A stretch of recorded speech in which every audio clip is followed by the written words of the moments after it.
চিন্তা নাকি? কর্তাই তো চিনেছে, সেই কৃষ্ণ গৌর, সেই গৌর হরিচাঁদ চিনেছে না? তাই তো আমরা জানছি। গুরুচাঁদ বলে যে অত গান গান করিস কেন, অত গান গাছ কেন?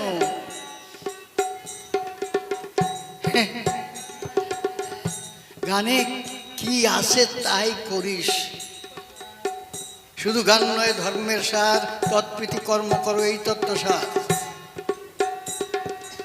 হরিচাঁদ রূপী অবতার, মহানন্দ রূপে গুরু নিলেন দেহের ভার, তাই না?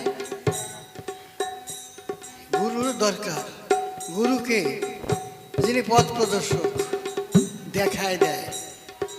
একজন স্কুলে যে মাস্টারমশাই নাইলে লেখাপড়া শেখা যায় না। সবার মধ্যে তো ভগবান আছে, স্কুলে যেতে হবে কেন?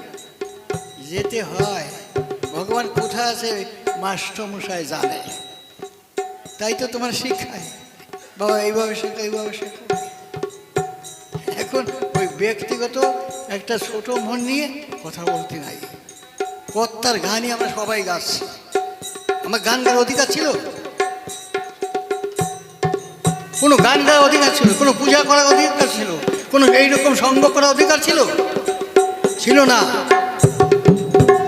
কুকুর বিড়ালে কোলে তোলে স্নান করতে হয় মানুষ তুলে, সেই সমাজের মানুষ আমরা। কুকুর বিড়াল কোলে তুলতো, স্নান করতে হতো মানুষ তুলে, সেই মানুষ কারা? আমরা।